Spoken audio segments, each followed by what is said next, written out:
أعوذ بالله من الشيطان الرجيم. بسم الله الرحمن الرحيم.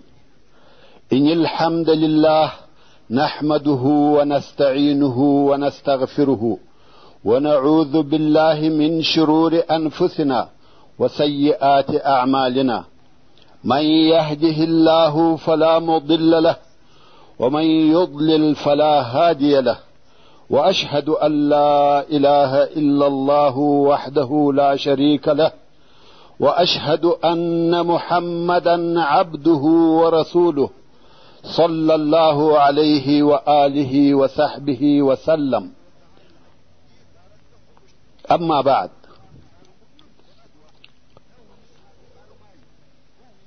د سرور کائنات صلی الله علیه و آله وسلم ژوند ولسمه فته. السلام علیکم ورحمت الله وبرکاته. محترم ورونو، موږ په تېره 14مه فته کې هغه قصه بیانول چې صفوان ابن امیه او عمیر ابن وهب د کعبې شریفې په حتم کې د رسول الله صلی الله علیه و آله وسلم پر وژلو اتفاق سره وکړي، او عمیر پس له هغه څخه چې خپله توره یې زهرناکه کړه د مدینې منورې پر طرف رهي سو،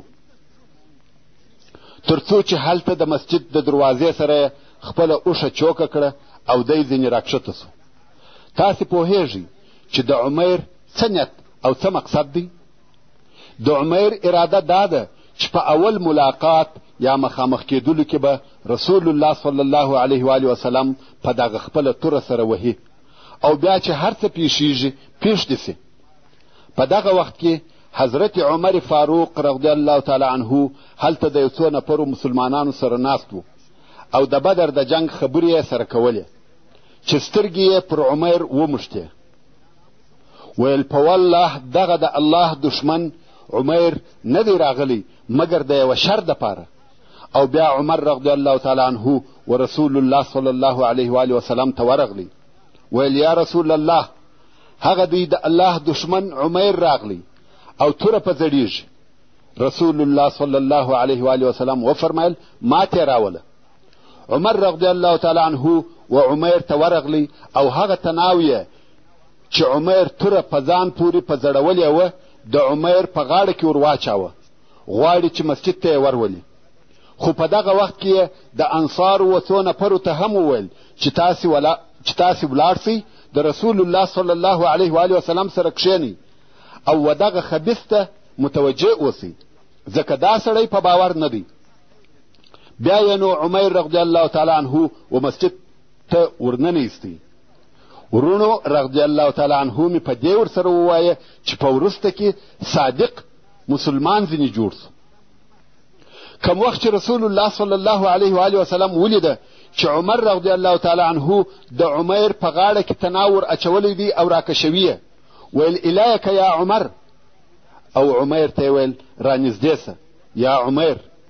عمیر و رسول الله صلی الله علیه و آله وسلم ته وردمخه سو او ویل انعموا صباحا، چې دا د جاهلیت د وختو او د مشرکانو سلام و. رسول الله صلی الله علیه و آله وسلم وفرمایل الله عز وجل موږ ستا تر تحیه په ښه تحیه سره مکرم کړي یو یا عمیر، چې هغه سلام او د اهل جنت تحیه ده. او بیا یې ورته وفرمایل د څه شي دپاره راغلی یا عمیر؟ عمیر ویل د دغه خپل زوی په باره کې راغلی یم چې ستاسې سره بندي دی او د ده په متعلق ښه راسره وکړې. رسول الله صلی الله علیه و آله وسلم وفرمایل دغه توره دې د څه شي دپاره په غاړه کې ده؟ عمیر ویل الله دې تورې خرابې کړي، آیا موږ ته یې کومه فایده را رسولې ده؟ رسول الله صلی الله علیه و آله وسلم وفرمایل رښتیا راته ووایه د څه شي دپاره راغلی یې؟ عمیر ویل بې له دغه د بل کار دپاره نه یم راغلی. رسول الله صلی الله علیه و آله وسلم وفرمایل بلکې ته او صفوان ابن امیه په حجر کې سره کښېنستلاست او د قریشو هغه وژل سوي کسان مو یادول چې د بدر په ورځ په هغه څاه کې واچول سوه. او بیا تا وویل که پر ما پور نه وای او دغه اولادونه مې نه وای، زه به د محمد صلی الله علیه و آله وسلم د وژلو دپاره تللی وای. صفوان ستا د پورو او اولادو ذمه په دې شرط پر خپله غاړه واخیسته چې ته ما ووژنې او الله جل جلاله ستا او زما د وژلو په مابین کې حائل دی، یعنی ته دا کار نسې کولی ځکه الله عز وجل دغه کار منع کوي. عمیر ویل اشهد انک رسول الله، یا رسول الله د کم شي خبر چې به تا د اسمانه څخه موږ ته راوړي او کومې وحی چې پر تا نازلېدې موږ په هغو کې ستا تکذب کاوه، مګر دغه خبر چې بې له ما او صفوان څخه بل هیڅوک نه و حاضر او نه په خبر دي. په والله زه پوهېږم چې بې له الله بل چا نه په خبر کړی. نو حمد هغه الله لروي چې زه و اسلام ته هدایت کړم او زه و دغه ځای ته راوستلم او بیا یې د شهادت حق کلمې وویلې. رسول الله صلی الله علیه و آله وسلم و اصحاب کرامو ته وفرمایل دغه ورور ته مو د دین مسائل ور وښوئ، قرآن مجید ورته ووایست او بندې ور ایله کړي. سبحان الله، په هغه وخت کې فاکس وکه تلیفون، ټیپ وکه مخابره چې دغه حالات د هغه په واسطه و رسول الله صلی الله علیه و آله وسلم ته ورسول سوه. یا دغه شیان یو هم نه وه بلکې تر دې ټولو مهمه او د خبر رسولو بله وسیله وه چې د هغه په واسطه دغه خبر و رسول الله صلی الله علیه و آله وسلم ته ورسېدی چې هغه الهي وحی وي. د نبوت او رسالت ټول کارونه تر بشري عقل او طاقت لوړ وي. دا هم د الهي معجزو څخه او د رسول الله صلی الله علیه و آله وسلم د رسالت د اثبات دپاره یوه معجزه وه.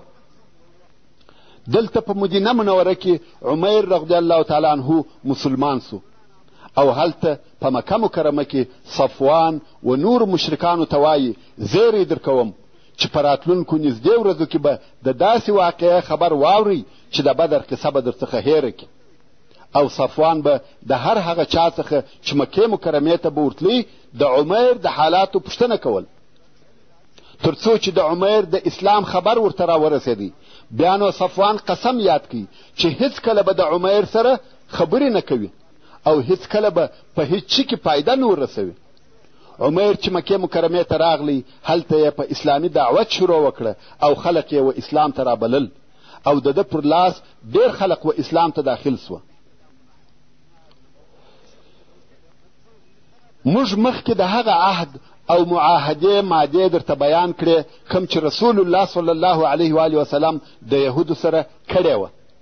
رسول الله صلی الله علیه و آله وسلم او مسلمانانو د هغه شیانو د عملي کولو ډېر کوښښ کاوه کوم چې په هغه معاهده کې ذکر سوي وه او واقعا هم د مسلمانانو څخه هیڅ داسې کار نسو پیښ چې هغه دې د هغه معاهدې د مادو څخه یو حرف مخالفه وي، مګر هغه یهود چې د دوی تاریخ په غدر او خیانت وعده خلافي او چم ډک دی، هغو خپل ځانونه نسوای ټینګولی چې د هغه خپل پخواني خائنانه طبیعت سره موافق عمل ونه کړي. نو یې د مسلمانانو په صفو کې د چم او دسیسو تشویش او اضطراب پارولو او خطا ایستلو په عملي کولو شروع وکړه چې اوس به یوه نمونه درته بیان کړم. ابن اسحاق رحمه الله وایي شاس ابن قیس چې یو سپینږیری یهودي و، لوی کافر او متعصب شخص و، د مسلمانانو سره ډېر حسد او عداوت درلودی. یوه ورځ پر لارې رهي و، ویلې ده چې د رسول الله صلی الله علیه و آله وسلم اصحاب چې د اوس او خزرج د قبیلې څخه وه په یوه مجلس کې سره ناست دي او خبرې سره کوي. دغه یهودي دغه د دوی الفت او محبت، د دوی صلح او پر اسلام سره یو ځای کېدل، د دوی اتحاد او اتفاق نسوه خوښ. یهودي ته دا ور معلومه وه چې د جاهلیت په وختو کې د دغو قبیلو په مابین کې څونه عداوت پروت و. نو یې د ځان سره وویل بني قیله چې مقصد یې د اوس او خزرج قبیلې وې. بني قیله په دې وطن کې سره متحد او متفق سوه او که دوی په اتفاق سوه بیا نو موږ د دوی سره د آرامۍ ژوند نسو کولی. نو دغه یهودي د دوی د اختلاف او جنګولو دپاره څه وکړه؟ یو ځوان یهودي چې د ده سره ملګری و هغه ته یې وویل ورسه د دوی سره کښېنه او هغه د بعاث د جنګ خبرې شروع کړه. ورونو د بعاث جنگ یو ډېر لوی او شدید جنگ دی چې تر هجرت د مخه د مدینې منورې د دوو قبیلو چې اوس او خزرج وې په مابین کې تیر سوی و چې د دواړو طرفو ډېر کسان پکښې ووژل سوه او دواړو طرفو ته ډېرې خرابۍ او بربادۍ پکښې ورسېدې. نو دغه یهودي هغه بل یهودي امر کوي چې ورسه د دوی سره کښېنه او د بعاث د جنگ خبرې شروع کړه. او ځینې هغه بیتونه وایه چې دغه دوو قبیلو په هغه جنگ کې ویل، یعنی هغه زوړ او وژل سوی اور پکښې تازه کړ.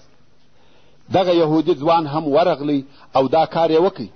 سبحان الله، خلق نوي مسلمانان سوي دي، تر اوسه لا شیطان خپل شیطانت پر عملي کولی سي. د یهودي د خبرو په سبب په قوم کې د اختلاف او فخر خبرې شروع سوې، تر څو چې دوه نفره یو د بل په مقابل پر زنګنو سره کښېنسته او اوازونه یې لوړ سوه. او بیا یوه هغه بل ته وویل که دې خوښه وي بیرته به د سره هغه جنگ شروع کړو، یعنې د دغه اهلي جنگ دپاره بیا تیار او آماده یو. کرار دواړې ډلې په قهر سوې او ویل سره معلومه بیکو، زموږ او ستاسې د معلومېدو ځای حره دی. نارې سوې اسلحه اسلحه. خلق و حرې ته سره ووتل. رسول الله صلی الله علیه و آله وسلم ته دا خبر ورسېدی. کم مهاجر اصحاب چې ورسره ناست وه د هغو سره و انصارو ته ورغلی او ویل یا معشر المسلمین الله الله ابدعوى الجاهلیة وانا بین اظهرکم. یعنی ای مسلمانانو، ایا د جاهلیت کارونه کوئ او زه ستاسې په مابین کې؟ پس له هغه څخه چې الله عز وجل و اسلام ته هدایت کړاست او په اسلام یې مکرمه کړاست، د کفر څخه یې خلاص کړاست، د جاهلیت کارونه یې در څخه ایسته کړه، ستاسې په زړو کې الفت او محبت در واچاوه. قوم پوه سو چې دا شیطاني وسوسه او د دوی د دشمن د طرفه چم و. په ژړا سوه. د اوس او خزرج د قبیلو خلقو یو د بل سره غاړه په غاړه سوه او د رسول الله صلی الله علیه و آله وسلم د اوامرو اورېدونکي او منونکي رهي سوه. نو الله عز وجل د عدو الله شاس ابن قیس چم او خیانت ناکامه کوي. دا د هغو اعمالو یوه نمونه وه چې یهودو د مسلمانانو په صفو کې د تفرقې او جنګولو دپاره عملي کولې. او نن ورځ د دغسې اعمالو ډېر مثالونه د یهودو د طرفه په ډېرو اسلامي ملکو کې لیدل کیږي چې د خپلې کامیابۍ دپاره اسلامي امت یا و جنوب او شمال ته سره ویشي، یا یوه شیعه او سني ته سره ویشي، یا یې د ژبې او قومیت پر اساس سره ویشي. او بدبختانه مسلمانان د خپلې بېخبرۍ یا د یوې تمعې په سبب دغه تفرقې قبلوي. بالمقابل و کفري او خارجي قواو ته تسلیمیږي او د هغو خدمتګاران د ځانه څخه جوړوي. دا خو یوه نمونه وه، بلکې تر دې زیات یهودو د دې دپاره چې د اسلامي دعوت مخ ونیسي نورې هم ډېرې نقشې عملي کولې. مثلا د درواغو اوازې یې په مسلمانانو کې نشرولې، یا دا چې په سهار کې به مسلمانان سوه په ماښام کې به بیرته د اسلامه واوښته. دا د دې دپاره چې د ضعیف الایمانه مسلمانانو یا هغو کسانو چې نوی یې ایمان راوړی وو په زړو کې شک او تردید پیدا کړي او په مسلمانانو کې پر هغو کسانو د ژوند او معیشت لارې تنګولې کم چې د دوی به یوه مالي رابطه ورسره وه. هغه داسې هغه کسان چې مسلمانان سوي وه که به د دوی پور پر باندې وو، سهار او ماښام به د پور غوښتلو دپاره ورته ولاړ وه، او که به بیا د هغو پور پر باندې وو هغه یې ځینې خوړی او نه یې ورکاوه. هغو ته به ویل ستا پور هغه وخت صحیح او راباندې وو چې ته د خپلو پلرو پر دین وې، مګر دا چې ته اوس د دینه واوښتې نو ستا پر موږ هیڅ حق نسته. یهودو دا کارونه ټول تر بدر د مخه کول، سره د دې چې دوی د رسول الله صلی الله علیه و آله وسلم سره هغه معاهده هم درلوده. خو رسول الله صلی الله علیه و آله وسلم او اصحاب کرامو پر دغه ټولو مخالفتو په دې امید صبر کاوه چې شاید یوه ورځ یهود و سمې لارې ته راسي او په منطقه کې امن او سلام موجود وي. خو اوس چې یهودو ولیده چې الله عز وجل و مسلمانانو ته د بدر په میدان کې پوره نصر او بری ورکوي او اوس مسلمانانو عزت او شوکت، هیبت او دبدبه پیدا کړه، د یهودو قهر او غضب عناد او حسد نور هم زیات سوه، نو یې هغه خپل شر او عداوت ښکاره کړي، بغاوت او ازارونه یې زیات کړه. په یهودو کې یو سړی و چې په حسد او عناد، شر او عداوت کې تر نورو یهودو زیات و، او دغه سړی کعب ابن اشرف نومېدی چې قصه به لږ وروسته په تفصیل سره درته بیان سي. همدارنګه لکه د مخه چې درته وویل سوه چې د مدینې منورې یهود و درو قبیلو ته ویشل سوي وه، چې یوه یې د بني قینقاع قبیله وه، او دغه قبیله دننه په مدینه منوره کې په یوه کلي کې اوسېده چې هغه کلی هم د دوی په نامه سره یادېدی.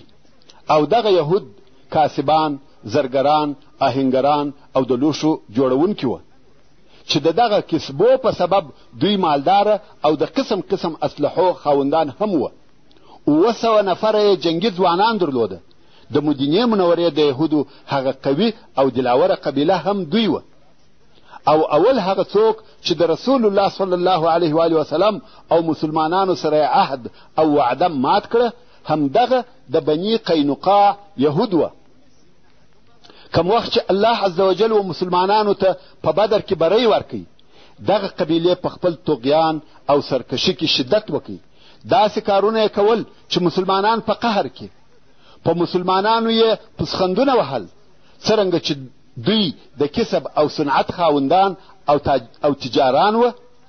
او دا خو تاسې ته معلومه ده چې د یهودو اصلي کار او پیشه تجارت او صنعت دی.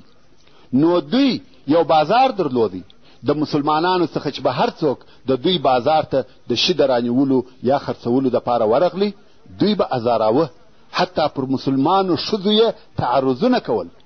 کم وخت چې د دوی دغه کارونه ډېر سوه او سرکشي یې زیاته سوه، نو رسول الله صلی الله علیه و وسلم دوی سره راټول کړه، نصیحت یې ورته وکړي، و صلح او سمې لارې ترې راوبلل. د دوی د دغه سرکشي نتیجه یې ورته بیان کړه، خو په عوض د دې چې دوی اصلاح سي، شر او عداوت یې نور هم زیات سو. ابو داود او نور د احادیثو امامان د عبدالله ابن عباس رضی الله تعالی عنه څخه روایت کوي، وایي کم وخت چې رسول الله صلی الله علیه و وسلم و قریشو ته د بدر په ورځ ماته ورکړه او بیا مدینې منورې ته راغلی، نو یې یهود د بني قینقاع په بازار کې سره راټول کړه او ویې فرمایل: یا معشر یهود، د مخه تر دې چې دغه حالت درته پیښ سي لکه و قریشو ته چې پیښ سو، اسلام راوړئ. یهود ویل: یا محمد صلی الله علیه و وسلم، ته په دې مخه تاوزه چې د قریشو څخه دې یو څو داسې نفر مړه کړه چې بې تجربې او په جنګ نه پوهېده. که ته زموږ سره جنګ وکې، ته به پوه سې چې خلق موږ یو او زموږ په مثل به د هیچ چا سره مخامخ نه سې. الله عز وجل د یهودو د دغه خبرو په مقابل کې د سورت آل عمران 12 او 14 نمبر آیاتونه نازل کړه چې الله جل جلاله فرمایي: قل للذین کفروا ستغلبون وتحشرون الى جهنم وبئس المهاد. یعنی ای محمد صلی الله علیه و وسلم و دغه کفارو ته ووایه چې ډېر ژر به په دنیا کې مغلوبه سئ او په آخرت کې به و جهنم ته وشړل سئ، او دغه جهنم د استوګنې دپاره ډېر بد ځای دی. قد کان لکم آیة فی فئتین التقطا، فئة تقاتل فی سبیل الله وأخرى كافرة يرونهم مثليهم رأي العين والله يؤيد بنصره من يشاء إن في ذلك لعبرة لأولي الأبصار. یعنی ایکتونکو تاسې ته په هغه دوو ډلو کې چې په بدر کې د جنګ د پاره سره مخامخ سوې ډېر لوی عبرت دی.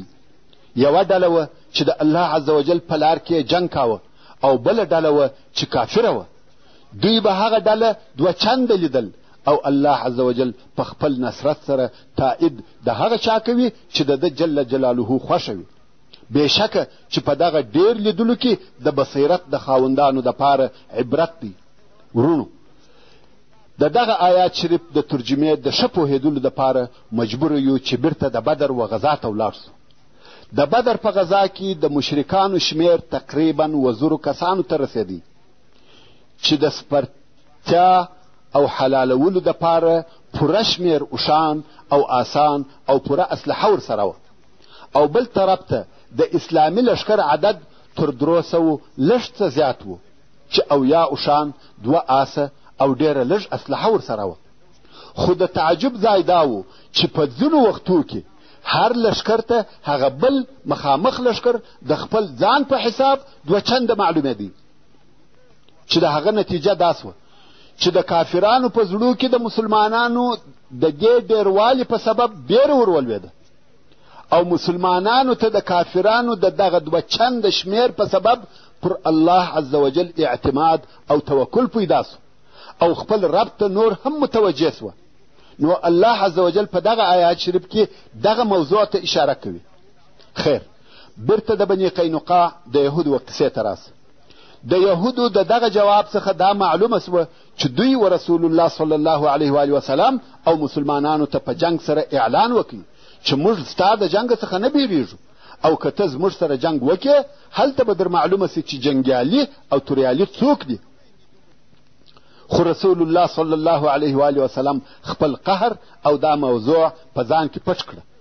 رسول الله صلی الله علیه و آله وسلم او مسلمانانو صبر وکړي، او د هغه څه په انتظار و چې د شپو په تېرېدو سره مخ ته راځي.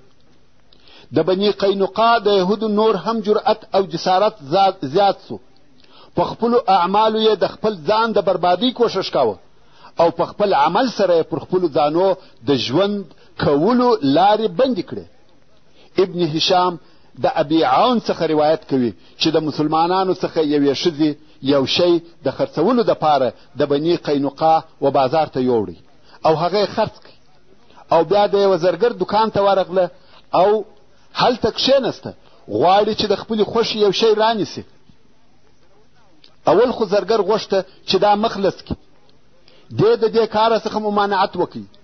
بیا یو بل خبیث یهودي پټ ورغلی، د دې په بېخبرۍ کې یې د دې د کالو یو کونج لوړ د دې د غاړې سره وتړی، او دا بېخبره ناسته ده. اوس خو هیڅ نه ده پیښه، کم وخت چې سودا یې خلاصه سوه نو ښځه ولاړه سوه. څرنګه چې کالي یې لوړ تړلي وه، د بدن یوه حصه یې ښکاره سوه، او یهودو پر وخندل. دې د دغه لڅوالي سره یوه لو چغه وکړه. دلته یو مسلمان سړی هم ولاړ و او یو شی رانیسي. دا حال یې ولیدی چې یوه مسلمانه مستوره ښځه لڅه سوه، او هغه یهودي چې دا کار یې کړی دی ولاړ دی او خاندي. مسلمان سړی دا واقعه ویني، څرنګه چې د شرف موضوع وه، د دې تحمل یې نسوای کولی، پر یهودي یې راواچول او مړ یې کړي. یهود بیا ټوله پر مسلمان راټول سوه او مسلمان یې ووژي. د مسلمان نورو اقرباو د مسلمانانو څخه کومک وغوښتی، نو د مسلمانانو او د بني قینقاع د یهودو په مابین کې شر جوړ سو. کم وخت چې رسول الله صلی الله علیه و آله وسلم ته خبر ورسېدی، یهودو ته حال ولېږي چې هغه نفر را تسلیم کړي چې دغه مسلمان یې وژلی دی، قاتل غواړي. مګر بني قینقاع دا ونه منل چې قاتل دې ور تسلیم کړي. د هغه مجرمانو تر څنګ ودرېده. نو د قاتل د نه تسلیمېدو په سبب هغه عهد چې د رسول الله صلی الله علیه و آله وسلم او یهودو په مابین کې و، د یهودو د طرفه مات سو. دلته نو رسول الله صلی الله علیه و آله وسلم امر وکړي چې لښکر جوړ کړي. د مسلمانانو لښکر جوړ سو، او د لښکر بیرغ یې و حمزه ابن عبدالمطلب رضی الله تعالی عنه ته ورکړي. لښکر د بني قینقاع پر طرف حرکت وکړي. یهودو چې لښکر ولیدی په قلاو ننوتل او دروازې بندې کړې، او مسلمانانو د باندې د طرفه محاصره کړه. اوس نو د بني قینقاع یهود په یو څو شیانو غره دي. اول خو دوی 700 نفره مسلح فوج لري، او بل دننه په قلاو کې د اوبو ساحان لري. کښتونه او حیوانات یې دننه په قلاو کې وه، د باندې څخه یې هیڅ شي ته ضرورت نه درلودی. او هغه خوراکي مواد چې د دوی سره دننه په قلاو کې موجود وه پوره 1 کال یې بس وه. نو دوی دننه په قلاو کې کښېنستل، او رسول الله صلی الله علیه و آله وسلم ته د جنگ اعلان وکړي. رسول الله صلی الله علیه و آله وسلم حال ورولېږي چې زه ستاسې سره کار نه لرم، فقط هغه قاتل را تسلیم کړي. خو هغو ویل یا محمد صلی الله علیه و آله وسلم، تا پر موږ هم د قریشو خیال کړی دی؟ موږ جنگي خلق یو، که جنگ کوې جنگ در سره کوو. اوس د دوی د طرفه تهدیدونه شروع سو. یهود پر خپل کفر او خیانت ټینګار کوي او مسلمانانو په قلاو کې محاصره کړي دي. دا محاصره د هجرت د 2 کال د شوال د میاشتې د 15 تاریخ څخه شروع سوه او د ذوالقعدې تر اولې شپې پورې دوام درلودی. یعنی پوره 15 ورځې د محاصرې تېرې سوې او بیا هم دوام لري. خو الله عز وجل د یهودو په زړو کې بیره ور واچول او دا هغه بیره ده چې کم وخت الله عز وجل د یوه قوم د شکست او ماتېدو اراده وکړي دغه بیره یې په زړو کې ور اچوي. نو یهودو د دغه بیرې په سبب عذر او زاری شروع کړې. ویل یا محمد صلی الله علیه و آله وسلم امان راکه. رسول الله صلی الله علیه و آله وسلم ویل امان نسته. یهود نفر ورلیږي، عجز او زاری کوي، صلح غواړي، خو رسول الله صلی الله علیه و آله وسلم وایي هیڅکله صلح نه کیږي، بې له جنګه بله لار نسته. پس له ډیرو زاریو رسول الله صلی الله علیه و آله وسلم ورته ویل تاسې تسلیم سئ، بیا نو زما خوښه ده، کمې وژلاست کمې پرېښودلاست هغه زما اختیار دی، خو تاسې به بې له قیده او شرطه تسلیمیږئ. په دغه طریقه د جنګ خلاص یاست. سبحان الله. د هغه بیرې په سبب چې د یهودو زړو ته ننوتلې وه په دغه راضي سوه چې موږ تسلیم یو او ته چې زموږ په باره کې هره فیصله وکړې هغه زموږ قبوله ده. د اسلام او مسلمانانو هیبت او دبدبه دونه لوړ او مؤثر وه چې 700 جنګي ځوانان ټول ورسول الله صلی الله علیه و آله وسلم ته تسلیم سوه. ټول یې بندیان کړه او د ټولو لاسونه یې ور وتړل. اوس خلق په انتظار دي چې رسول الله صلی الله علیه و آله وسلم به د دغه بني قینقاع د یهودو په باره کې څه امر وکړي. رسول الله صلی الله علیه و آله وسلم ولږو اصحاب کرامو ته ویلي وه چې غواړي دغه 700 نفره ټوله ووژني، یو یې هم ژوندی پرېنږدي. دلته نو د یهودو دوست لوی منافق عبدالله ابن ابی ابن سلول د خپل منافقت د رول په عملي کولو شروع وکړه. اوس چې عبدالله منافق چې د خزرج د قبیلې څخه و پوه سو چې دغه خلق ټول وژل کیږي او حال دا چې د ده او د بني قینقاع د یهودو په مابین کې حلف او تعهد و چې یو د بل حفاظت به کوي او اوس دی ویني چې دغه یهود وژل کیږي او که ووژل سوه بیا نو ده ته عزت او کومک نه پاته کیږي. نو رسول الله صلی الله علیه و آله وسلم ته ورغلی د دغه یهودو دپاره عفو ځینې غواړي. رسول الله صلی الله علیه و آله وسلم لا تر اوسه حکم نه دی صادر کړی چې عبدالله منافق یې مخ ته کښېنستی او ورته وایي یا رسول الله احسن الی موالی، یعنی زما د متعهدینو دوستانو سره نیکي وکړه.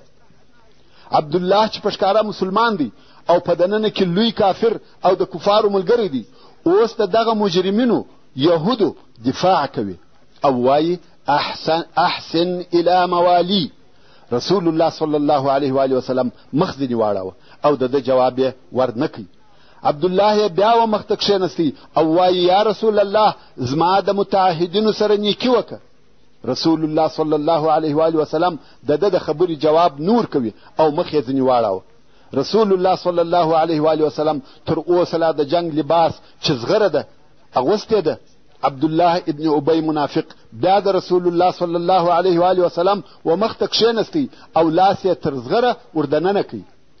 رسول الله صلی الله علیه و آله وسلم یې تر کمیس ونیوی او ویل یا رسول الله زما د متعهدینو سره ښه وکړه. رسول الله صلی الله علیه و آله وسلم په قهر سو او ویل ویحک ارسلنی المک. مګر منافق بیا هم دا نیت کړی دی چې دغه یهود به خلاصوي. ویل یا والله تر هغو دې نه ایله کوم چې زما د متعهدینو سره نیکي او احسان ونه کړې. 300 نفر چې زغرې یې اغوستي دي او 400 نفر لڅ بې له زغرو دي، دغه 700 نفر په یوه وار حلالوي. حال دا چې دوی زه په یخ او ګرمۍ کې ساتلی یم، بیا نو ما ته څوک راپاته کېږي او زه یو سړی یم چې د جنګو سره مخامخ کېږم. رسول الله صلی الله علیه و آله وسلم چې هر څه ممانعت کوي خو منافق عبدالله ابن ابی پر خپله غوښتنه ټینګ دی. بالآخره رسول الله صلی الله علیه و آله وسلم د دغه منافق سره هغه چې د ده پر اسلام فقط یوه میاشت تېره سوې وه د مراعات معامله وکړه او یهود یې وده ته ورپرېښول او ویل دوی به د مدینې منورې څخه وځي، دلته به بیا زما همسایه‌توب نه کوي. اوس نو د بني قینقاع یهود د شام و طرف ته وځي او ځینې یې و خیبر ته ولاړه او هلته په خیبر کې د یهودو یو ځای کېده شروع سوه. دا د بني قینقاع د یهودو د غذا قصه وه چې څنګه شروع سوه او څنګه پای ته ورسېدله. په دغه وختو کې چې صفوان ابن امیه او یهود او منافقین په دغه خپلو دسیسو او عملیاتو مشغول وه، ابو سفیان د قریشو مشر د داسې یوه کار په باره کې فکر کوي چې تاوان یې لږ او اثر یې ښکاره وي او غواړي چې داسې یو کار ډېر ژر عملي کړي چې په هغه سره د ده د قوم عزت وساتل سي او د دوی قوت په ښکاره سي. نو یې د بدر تر ذلیل شکست وروسته قسم یاد کړي چې تر څو پر مسلمانانو حمله ونه کړي د جنابت غسل به نه کوي، یعنې خپلې ښځې ته به نه ورنږدې کېږي. نو یې کفار سره راټول کړه، ویل څوک زما سره یو ځای کېږي چې د محمد صلی الله علیه و وسلم پر ضد جنګ وکړو. ویې کولی سوای چې 200 نفره سره یو ځای کړي او د دغه 200 نفرو په ملګرتیا د مدینې منورې پر طرف رهي سو، څو نږدې و مدینې منورې ته ورسېده. مګر اوس دا جرأت نه لري چې په ښکاره پر مدینه منوره حمله وکړي. نو یې د مدینې منورې څخه لرې خیمې ودرولې او د مدینې منورې د یهودو سره ارتباط ونیوی. نفر ورلیږي چې زموږ سره کومک وکړي، څو په خپله ابو سفیان د شپې په تاریکه کې په پټه د مدینې منورې و اطرافو ته ورغلی. اول د حیی ابن اخطب کور ته ورغلی، د هغه دروازه یې ور وټکول. هغه دا د ده غوښتنه نه کړه قبوله، ویل زه د محمد صلی الله علیه و وسلم څخه بیریږم. بیا سلام ابن مشکم ته چې د بني نظیر مشر او رئیس و ورغلی، هغه دروازه ور خلاصه کړه، د ده عزت یې وکړي، شراب یې سره وچښل، د مسلمانانو حال او اخبار یې ورته ووایه. د دغه خبرو په واسطه ابو سفیان په دغه شپه د مدینې منورې د اطرافو پر یوه ځای چې العریض ورته ویل کېده حمله وکړه. درختې یې ماتې کړې، کومې میوې چې هلته پرتې وې هغه یې وسوځلې او د انصارو څخه یو سړی چې هلته موجود و هغه یې په شهادت ورساوه او بیرته مخ پر مکه مکرمه په تیښته رهي سو. رسول الله صلی الله علیه و وسلم ته چې دا خبر ورسېدی، ډېر ژر په ابو سفیان او د هغه په ملګرو پسې ور ووتی، خو ابو سفیان او ملګري یې په ډېر تلوار او چابکي سره تښتي. کم خواړه چې د دوی سره ورسره وه هغه پر لارې غورځوي چې ځانونه سپک کړي او وتښتي. نو په دغه طریقه سره د مسلمانانو څخه خلاص وه. ابو سفیان خپل قسم پر ځای کوي او پر مسلمانانو یې حمله وکړه. رسول الله صلی الله علیه و وسلم او مسلمانان تر قرقرة الکدر پورې پسې ولاړه، خو کفار یې نه ونیول او بیرته راوګرځېده. د بیرته راتګ په لار کې مسلمانانو هغه خواړه راټولول چې کفارو د تیښتې په وخت کې غورځولي وه، چې په دغه خوړو کې یو قسم خواړه وه چې سویق یې ورته ویل. نو ځکه دغه غذا ته غزوة السویق ویل کېږي او دغه غذا د هجرت د 2 کال د ذوالحجې په میاشت کې تر بدر 2 میاشتې وروسته وه.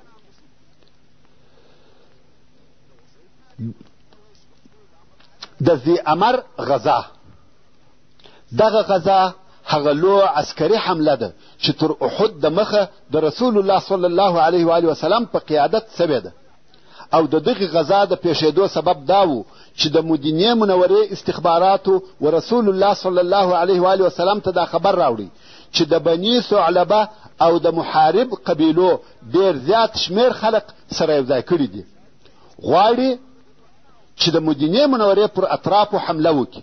نو رسول الله صلی الله علیه و وسلم د مسلمانانو لشکر جوړ کړي چې د دې لشکر د سپرو او پیاده و شمېر 450 نفره و.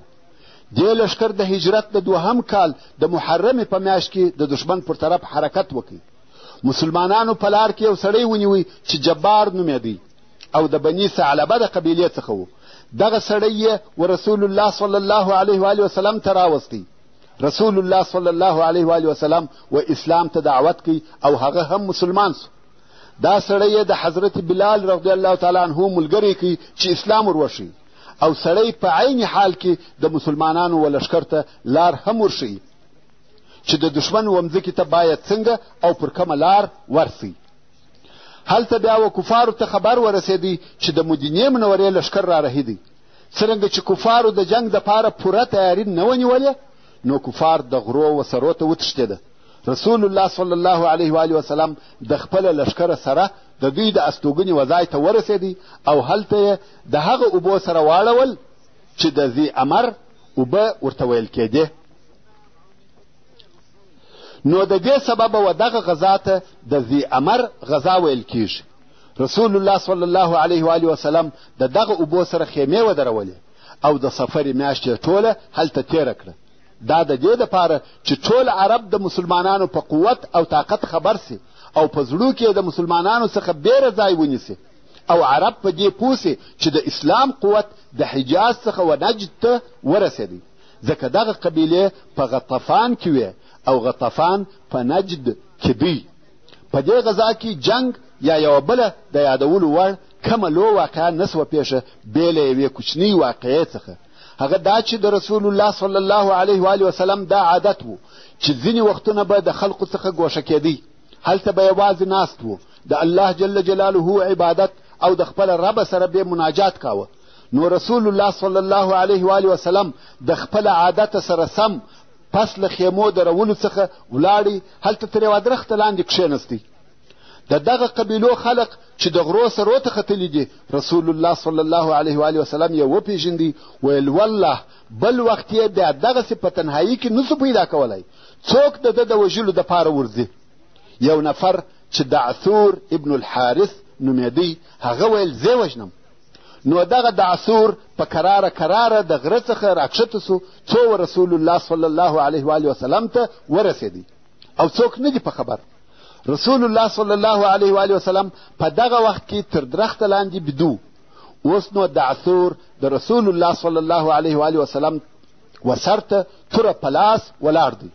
په دغه وخت کې رسول الله صلی الله علیه و آله وسلم راویښ سو او ویلي ده چې دعثور ورته ولاړ دی او توره یې په لاس کې ده، غواړي چې رسول الله صلی الله علیه و آله وسلم ووهي. دا داسې حالت دی چې هیچا د دې خیال او ګمان نه کاوه چې داسې دې پیښه سي. خو اوس دعثور توره په لاس ولاړ دی او ویل یا محمد صلی الله علیه و آله وسلم، اوس مې څوک ستا څخه منع کوي؟ د ده په فکر کار خلاص دی، فقط یو واری غواړي. خو رسول الله صلی الله علیه و آله وسلم په یقیني او اعتمادي لهجه ورته ویل الله. سبحان الله، د رسول الله صلی الله علیه و آله وسلم د دغه جملې د ویلو سره دعثور پر شا غزار سو او توره و رسول الله صلی الله علیه و آله وسلم ته نږدې د لاسه ولوېده. توره رسول الله صلی الله علیه و آله وسلم واخیسته. اوس دعثور پروت دی او رسول الله صلی الله علیه و آله وسلم توره په لاس ورته ولاړ دی. رسول الله صلی الله علیه و آله وسلم ورته ویل څوک دې زما څخه منع کوي؟ دعثور ویل یا محمد الامان الامان، په والله هیڅ وخت بیا جنګ نه در سره کوم. رسول الله صلی الله علیه و آله وسلم پرېښاوه. دعثور بیرته خپل قوم ته ولاړ. قوم ورته ویل ولې دې ونه واهه؟ دعثور ویل ما چې ورته ویل څوک دې زما څخه منع کوي، کوم وخت چې ده ویل الله، یوه سړي په دواړو لاسو پر ځیګر ووهلم او زه پر شا غزار سوم. ورونو دا جبریل علیه السلام و، د رسول الله صلی الله علیه و آله وسلم د نجات او خلاصون دپاره د آسمانو څخه راکښته سو او دغه سړی یې وواهه. د کعب ابن الاشرف یهودي وژنه. کعب ابن الاشرف د یهودو یو لوړ او مالداره سړی و چې د اسلام او مسلمانانو سره تر ټولو یهودو زیات حسد او عناد درلودی. پشکاره سره و رسول الله صلی الله علیه و آله وسلم آزاراوه او د مسلمانانو سره پشکاره د جنگ اعلان کاوه. دی په خپله د طی د قبیلې د بني نبهان څخه و او مور یې د بني نظیر د یهودو څخه و. کعب ابن الاشرف چې غني او بربادي سړی و، په عربو کې په ښایست سره مشهوره و او د عربو د شاعرانو څخه یو شاعر و.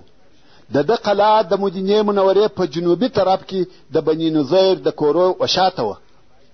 کم وخت چې وده ته په بدر کې د مسلمانانو د کامیابۍ خبر د اول وار دپاره ورسېدی، ده وویل آیا دا صحیح ده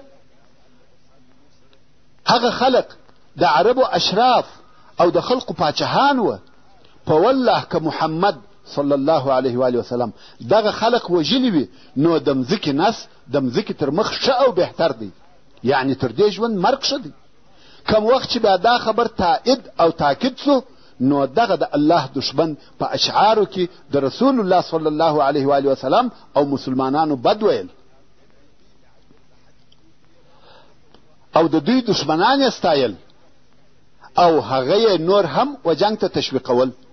خو یوازې په شعر ویلو هم نسو قانع، بلکې مکې مکرمې او قریشو ته ورغلی او هلته یې د مطلب ابن ابي وداعه السهمي په کور کې واړول. په مکه مکرمه کې به هر مجلس ته ورتلی او هلته به په ژړا ژړا د بدر پر وژل سوو کسانو شعرونه ویل چې په دې کار سره د هغو احساسات پارول او د هغو عناد او دشمني د رسول الله صلی الله علیه و وسلم او مسلمانانو پر ضد ستایل او د مسلمانانو و جنګ ته یې رابلل. کم وخت چې دی په مکه مکرمه کې وو مشرکانو پوښتنه ځینې وکړه چې آیا ستا زموږ دین خوښ دی که د محمد صلی الله علیه و وسلم او د هغه د اصحابو او کومه ډله پر حق رهیږي؟ ده به ورته ویل تاسې تر دوی افضل او پر حق یاست او حتی د دغه مشرکانو په سبب به د بوتانو عبادت هم کاوه.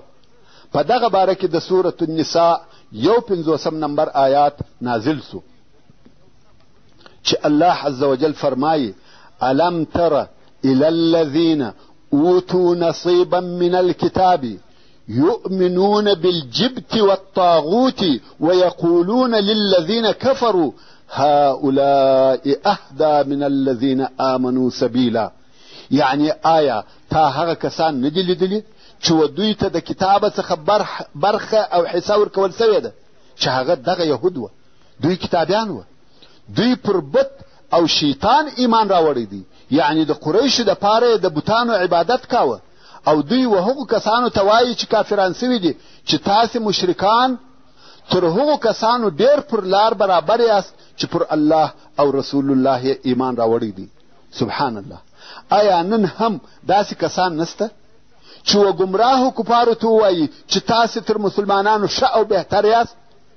خیر، کعب ابن الاشرف یهودي بیرته مدینې منورې ته راغی او په خپلو اشعارو کې یې د اصحاب کرامو ښځې په بده سره یادولې او مسلمانان یې په خپله ایله ژبه سره ډېر زهیرول.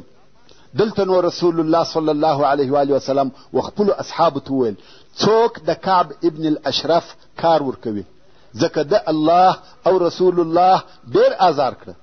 د دې کار دپاره د مسلمانانو یوې ډلې ځانونه انتخاب کړه چې هغه ډله محمد ابن مسلمه، عباد ابن بشر، ابو نائله چې نوم یې سلکان ابن سلامه دی او د کعب رضعي ورور هم و حارث ابن اوس او ابو عبس ابن حبر. دغه 5 نفرو په خپله خوښه د کعب ابن الاشرف د وژلو دپاره ځانونه انتخاب کړه او د دغې ډلې مشر محمد ابن مسلمه رضی الله تعالی عنه. د کعب ابن الاشرف د وژلو په روایتو کې راغلی دی کم وخت چې رسول الله صلی الله علیه و وسلم وفرمایل څوک د کعب کار ورکوي د الله او رسول الله ډېر آزار کړه. محمد ابن مسلمه رضی الله تعالی عنه ولاړ سو ویل زه یا رسول الله آیا ستا خوښه ده چې ویې وژنم؟ رسول الله صلی الله علیه و وسلم وفرمایل هو. محمد ابن مسلمه رضی الله تعالی عنه ویل نو اجازه راکه چې یو څه ووایم. رسول الله صلی الله علیه و وسلم وفرمایل ویې وایه، یعنی د دغه کار د کولو دپاره و یو څه خلاف ویلو ته ضرورت لرم، د هغه اجازه راکه. رسول الله صلی الله علیه و وسلم هم اجازه ورکړه. ورونو په دغسې حالاتو کې خلاف ویل جائز او روا دي. اوس نو د نقشې د عملي کولو دپاره محمد ابن مسلمه رضی الله تعالی عنه و کعب ابن الاشرف یهودي ته ورغلی او ورته ویل یې دغه سړی چې مقصد یې رسول الله صلی الله علیه و وسلم زموږ څخه صدقه وغوښته او موږ یې ستړي کړي یو. کعب ورته ویل په والله تاسې د ده کومک او ملګرتیا کوئ. محمد ابن مسلمه ورته ویل موږ د ده علیه الصلاة وسلام متابعت کړی دی او دا مو نه ده خوښه چې اوس یې پر نیمه لار پرېږدو. وبه ګورو چې د ده د کار آخره څه شي کېږي. خو اوس موږ ستا څخه یو خوروار یا 2 خورواره خواړه په پور غواړو. کعب ویل هو پور در کوم، خو ګرو به راته ایږدئ. محمد ابن مسلمه ویل په ګرو کې څه غواړې؟ کعب ویل ښځې په ګرو کې راکړئ. محمد ابن مسلمه رضی الله تعالی عنه ویل موږ خپلې ښځې څنګه په ګرو کې در سره پرېږدو، حال دا چې ته په عربو کې ښایسته سړی یې. کعب ویل نو اولادونه مو په ګرو کې راکړئ. محمد ابن مسلمه رضی الله تعالی عنه ویل خپل اولادونه څنګه په ګرو کې درکو؟ سبا به هلکان په خپلو مابینو کې یو و بل ته د پیغور پر قسم وایي چې ته خو هغه یې چې په یوه خوروار خوړو ګرو سوی وې. دا و موږ ته شرم دی، مګر خپله اسلحه به په ګرو کې درته کښېږدو. کعب ابن اشرف یهودي وعده ورسره وکړه چې ښه دی بیا راسه. ابو نائله رضی الله تعالی عنه چې د کعب رضعي ورور و، دی هم د محمد ابن مسلمه رضی الله تعالی عنه پر قسم و کعب ته ورغلی، مجلس ورسره کوي، د کعب د اشعارو بیتونه ورسره وایي او بیا یې په آخر کې ورته وویل ویحک یا ابن اشرف، زه د یو حاجت او ضرورت دپاره راغلی یم، زه به یې درته بیان کم، خو ته به دغه حال د ځان سره پټ وساتې. کعب ویل هو وایه. ابو نائله رضی الله تعالی عنه ویل د دغه سړي راتګ و موږ ته یو آفت سو چې مقصد یې رسول الله صلی الله علیه و آله وسلم و. د ده په راتګ سره مو عرب دشمنان وګرځېده، ټول عرب مو د یوې لیندۍ څخه ولي او په یوه سترګه راته ګوري. د کاروبار او تجارت لارې یې راباندې بندې کړې، موږ په تکلیف یو، اولادونه مو وږي دي. نور یې هم داسې خبرې ورته وکړې لکه د محمد ابن مسلمه چې کړې وې. او ابو نائله د خپلو خبرو په مابین کې دا هم ورته وویل چې زما سره دغه زما د رای او نظر نور ملګري هم سته او زه غواړم چې هغه هم و تا ته راولم او ته یو څه خواړه لطفا فته واړوه. ابو نائله د خپلو خبرو په مابین کې دا هم ورته وویل چې زما سره دغه زما د رای او نظر نور ملګري هم سته او زه غواړم چې هغه هم تا ته راولم او ته یو څه خواړه پر خرڅ کې او مراعات یې هم وکړې. اوس نو په دغه خبرو کې محمد ابن مسلمه او ابو نائله د هغه خپل مقصد دپاره کامیابه سوه. هغه دا چې اوس دوی کولی سي چې و کعب ته د اسلحې سره ورسي او د ځانه سره ملګري هم ورسره بوځي، ځکه کعب هم د اسلحې په وړلو راضي سو، هم د ملګرو په وروستلو. یوه شپه چې د سپوږمۍ په رڼا روښانه وه او دا د هجرت د 3 کال د ربیع الاول د میاشتې د 14 شپه وه، دغه ډله و رسول الله صلی الله علیه و آله وسلم ته سره راټوله سوه او د خپلې نقشې د عملي کولو اراده یې ورته بیان کړه. رسول الله صلی الله علیه و آله وسلم هم تر بقیع الغرقده پورې د دوی سره راووتی او بیا یې ورته وفرمایل په بسم الله سره رهیسئ او ویل الهي د دوی کومک وکړي. بیا نو رسول الله صلی الله علیه و آله وسلم خپل کور ته ولاړی او هلته یې لمونځ او د خپل رب سره مناجات کاوه. دغه 5 نفریزه ډله رهي سوه تر څو چې د کعب ابن الاشرف و قلا ته ورسېده. د قلا د باندې څخه ابو نائله ور غږ کړه. کعب ولاړ سو چې ورته راکښته سي. د کعب ښځه چې په دغه نږدې وختو کې یې غوښتې وه ورته وایي د شپې په دغه وخت کې ته چیرې ځې او ما داسې آواز واورېدی لکه د هغه څخه چې وینې څڅېږي. کعب ویل دا زما ورور محمد ابن مسلمه او زما رضعي ورور ابو نائله دی او یو باعزته شجاع سړی که د چړو ووهلو ته وغوښتل سي باید دغه دعوت قبول کړي. او بیا نو کعب په کبر او غرور د قلا څخه په داسې حال کې راکښته سو چې ډېر عطر یې استعمال کړي وه او د سر د وریښتانو څخه خوشبویي پورته کېده. د کعب تر راوتلو د مخه ابو نائله و خپلو ملګرو ته ویلې وه کم وخت چې کعب راسي زه تر وریښتانو نیسم او وریښتان یې بویوم. هر وخت چې تاسې په دې پوه سواست چې ما تر وریښتانو ښه ټینګ ونیوئ نو یې په تور وهئ. اوس چې کعب راکښته سو تر څه وخته یې د هلته خبرې سره وکړې او بیا ابو نائله ورته وویل یا ابن الاشرف نه غواړې چې شعب العجوز ته ولاړ سو او دغه پاته شپه هلته مجلس سره وکړو؟ کعب ویل ستاسې خوښه ده. نو سره رهي سوه. پر لارې ابو نائله ورته وایي تر دغه عطرو چې نن شپه تا وهلي دي خوشبویه عطر مې نه دي لیدلي. کعب د دې خبرې د اورېدلو سره په فخر وویل زما سره د عربو تر ټولو ښځو خوشبویه ښځه ده. ابو نایله ویل اجازه راکوې چې سر دې بوی کم؟ کعب ویل هو. ابو نایله لاس د ده په وریښتانو ننیستی، ده یې وریښتان بوی کړه او د ده ملګرو یې هم وریښتان بوی کړه. تر یو څه تګ وروسته ابو نایله ویل زه غواړم چې بیا دې وریښتان بوی کم. کعب وایي هو بویه که. ده چې یې لاس په وریښتانو ورننیستی ټینګ یې تر وریښتانو ونیوی او پر ملګرو یې غږ کړه وهی یې دا د الله دښمن. په دغه وخت کې د شاوخوا څخه په تورو ووهل سو، مګر دې تورو د کاره وانه چاوه. محمد ابن مسلمه چې یو تبرزیل ورسره و په هغه یې وواهه څو دغه د الله دښمن ووژل سو. خو د دغه وهلو سره کعب یوه دونه لو چغه وکړه چې شاوخوا ټولو خلقو واورېده او داسې قلا نه سوه پاته چې پر هغه دې اور نسي بل. خلقو د قلاو پر سرو اورونه بل کړه چې دا د جمع کېدو او آماده کېدو علامه وه. د مسلمانانو 5 نفریزه ډله د مدینې منورې پر طرف رهي سوه، خو په دغه نفرو کې حارث رضی الله تعالی عنه د خپلو ملګرو په تورو زخمي سوی و او وینې ځینې بهېدې. د خپلو ملګرو تر شا پاته سو. هغه نور ملګري چې حرة العریض ته ورسېده ویلې ده چې حارث د دوی سره نسته، نو یې یو ساعت د هلته انتظار ورته وکړي څو هغه هم چې کرار په دوی پسې و راورسېدی. حارث یې پر اوږو ورسره واخیستی څو و بقیع الغرقد ته ورسېده او هلته یې په لوړ آواز تکبیر ووایه. رسول الله صلی الله علیه و آله وسلم د دوی تکبیر واورېدی او پوه سو چې کعب یې وژلی دی. رسول الله صلی الله علیه و آله وسلم هم تکبیر ووایه. کم وخت چې اصحاب کرام و رسول الله صلی الله علیه و آله وسلم ته ورورسېده، رسول الله صلی الله علیه و آله وسلم ورته وفرمیل افلحت الوجوه، یعنی کامیابه سولاست. دوی ویل ووجهک یا رسول الله، او د دغه طاغي سر یې د رسول الله صلی الله علیه و آله وسلم په مخ کې پر مځکه ور وغورځاوه. رسول الله صلی الله علیه و آله وسلم د الله عز وجل حمد ووایه او د حارث پر زخم یې ورتو کړه. هغه زخم ځای پر ځای جوړ سو او بیا یې هیڅکله تکلیف ور نه کړي.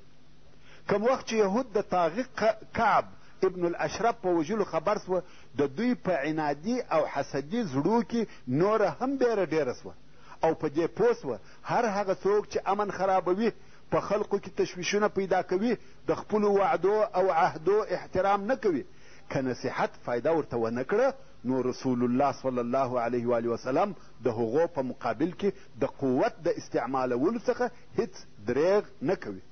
نو یهودو د دغه خپل یاغي او طاغي مشر په وژلو هیڅ هم ونه ویل، بلکې نور هم آرام سوه او پر خپلو عهدو یې د وفا کولو اظهار کاوه. دغه افعی ماران په تلوار په خپلو غارو ننوتل چې په هغه کې خپل ځانونه پټ کړي. په دغه ډول سره رسول الله صلی الله علیه و آله وسلم تر یو څه وخته د داخلي خطرو څخه و هغه خارجي خطرو ته تر یو اندازې فارغه سو، کم چې تر مدینې منورې د باندې یې د پیښېدو توقع کېده. او مسلمانان د ډیرو هغه داخلي ستړیاو څخه هوسا سوه چې کله ناکله به ورته پیښېدې. او په دغه وخت کې یعنی د بدر او احد په مابین کې د حضرت علی ابن ابي طالب رضی الله تعالی عنه واده د رسول الله صلی الله علیه و آله وسلم د لور حضرت فاطمه الزهرا رضی الله تعالی عنها سره وسو، او دا هغه مشرفترین او مکرمترین واده دی چې د رسول الله صلی الله علیه و آله وسلم د لور حضرت فاطمه الزهرا هغه چې په شرف او عزت کې به د دې مثل ډېر لږ وي، د رسول الله صلی الله علیه و آله وسلم د اکا د زوی او هغه نږدې ملګري سره کیږي. اوس نو د فروع یا بحران د غزا بیان به درته وکړم.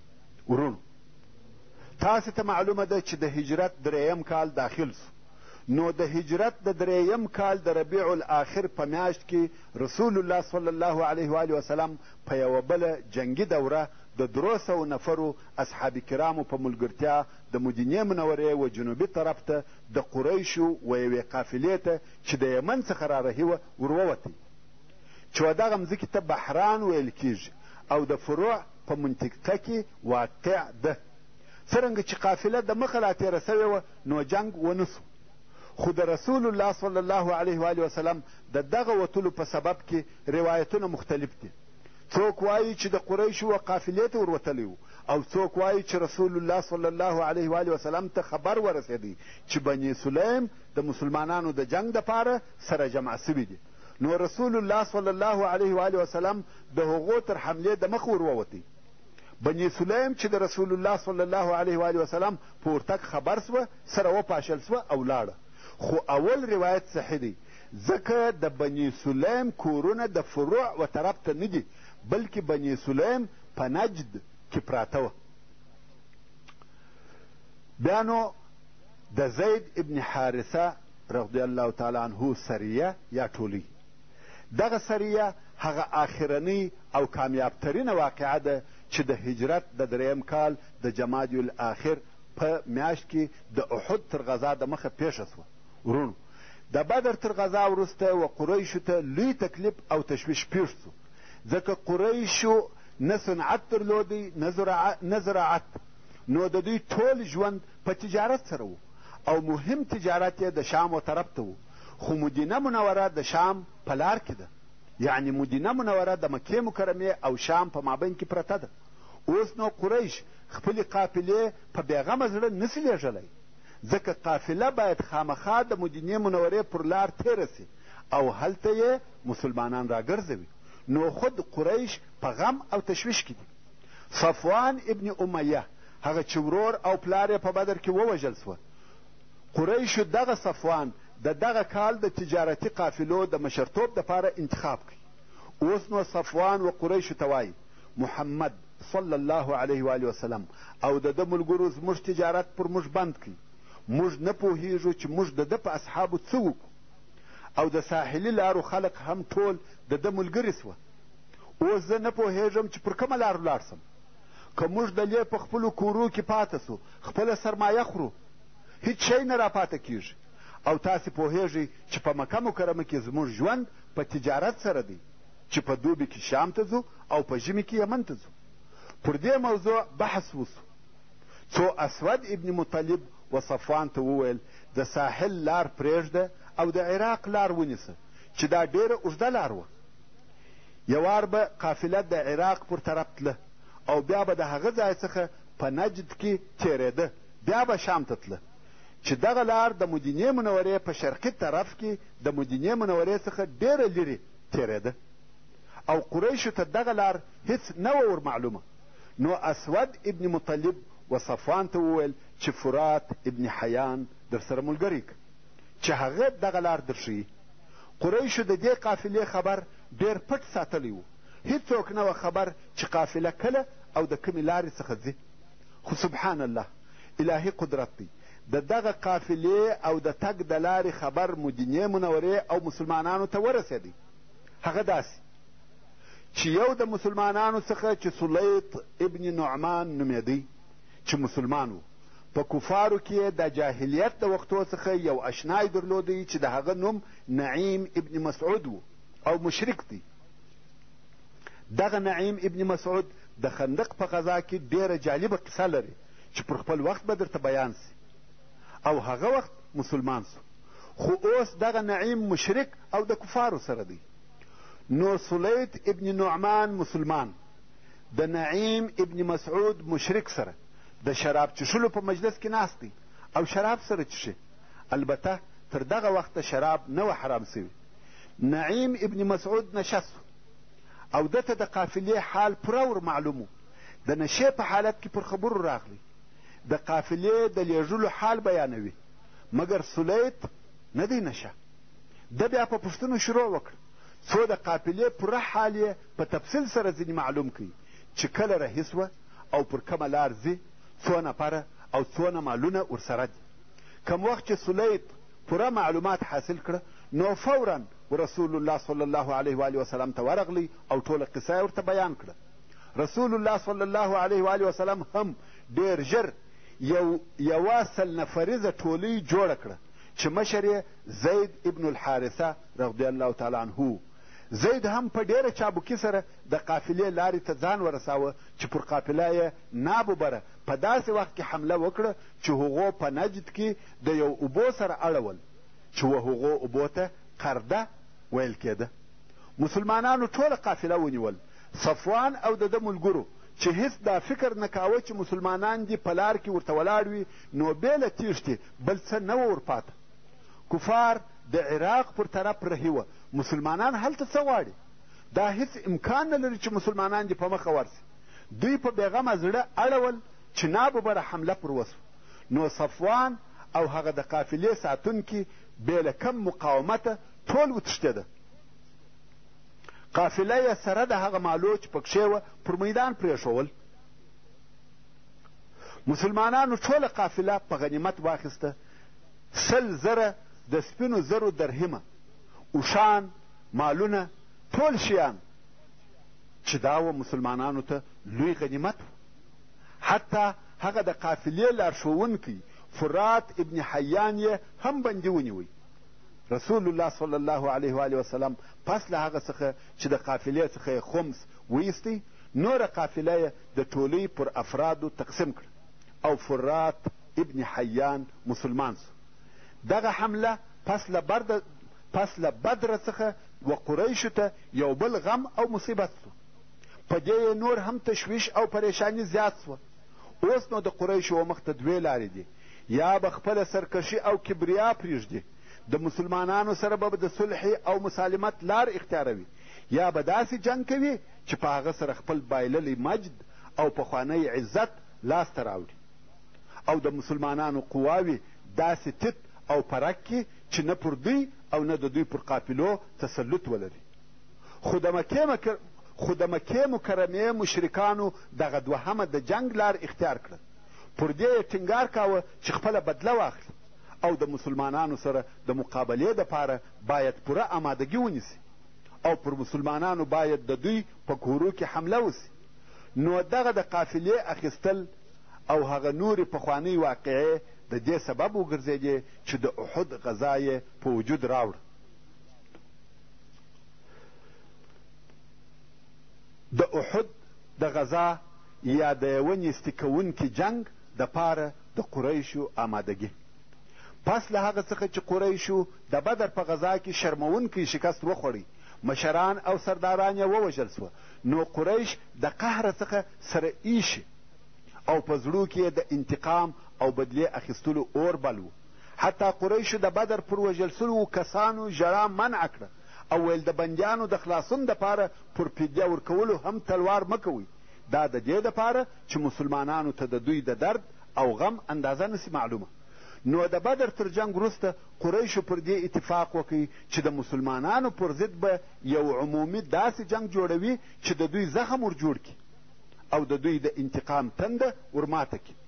نو یې د دغسې جنگ دپاره د تیارۍ او آمادګۍ په نیولو شروع وکړه.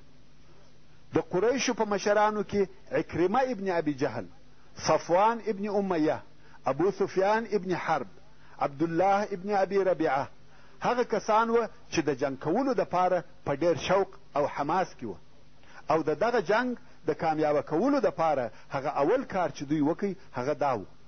کومه قافله چې ابو سفیان د مسلمانانو د حملې څخه خلاصه کړه او د بدر د جنګ سبب وګرځېده، د مشرکانو مشرانو هغه قافله د ځان سره وساتل او د هغې و مالکانو یا هغو کسانو ته چې په دغه قافله کې حصه درلوده وویل: یا معشر قریش، محمد صلی الله علیه و آله وسلم ستاسې سره ظلم وکړي، ستاسې سرداران او مشران یې ووژل، په دغه مال سره د ده د جنګ دپاره زموږ کومک وکړي، شاید چې موږ خپل انتقام او بدله واخلو.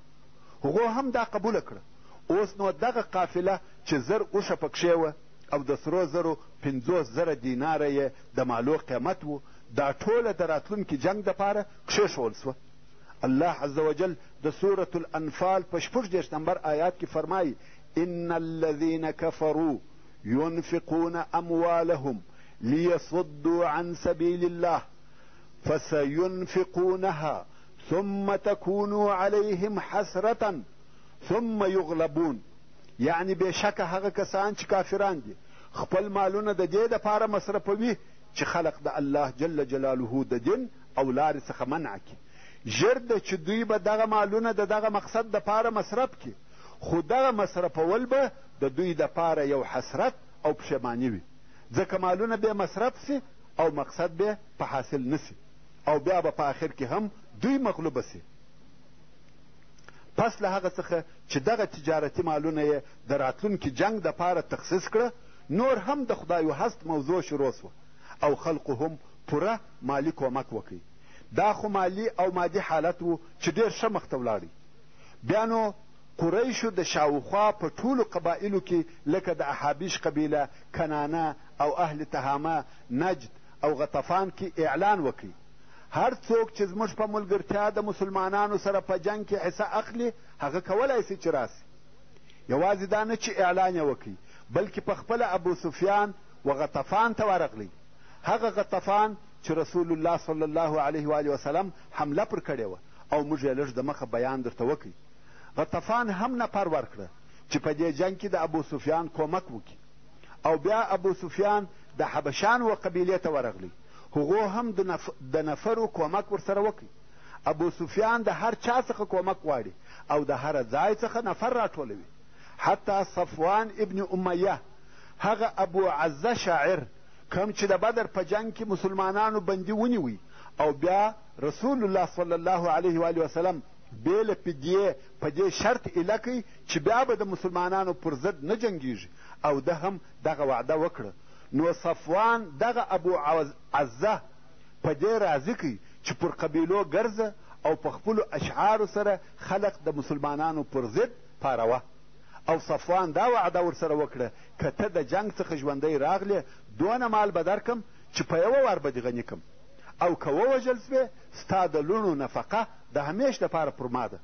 ابو عزه هم دغه سودا قبوله کړه، قبیله پر قبیله ګرځېدی او په خپلو اشعارو سره یې خلق د مسلمانانو و جنگ ته تشویقول.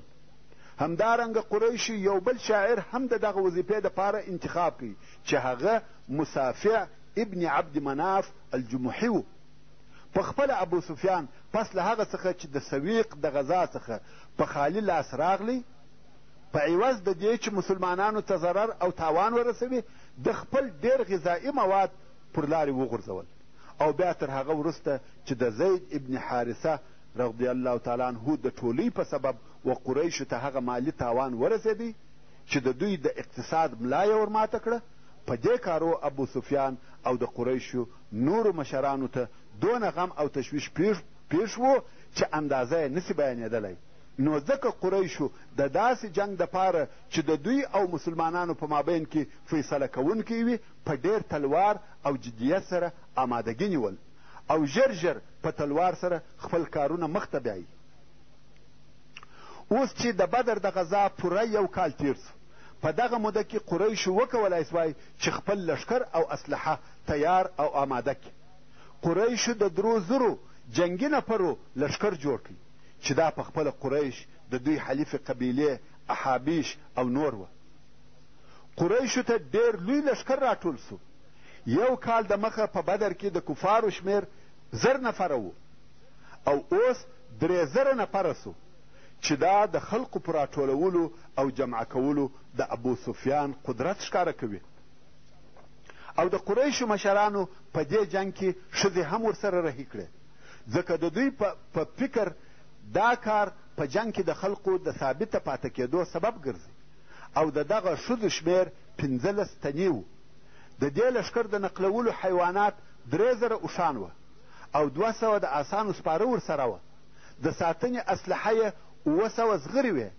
د لښکر عمومي قومندان ابو سفیان ابن حرب دی.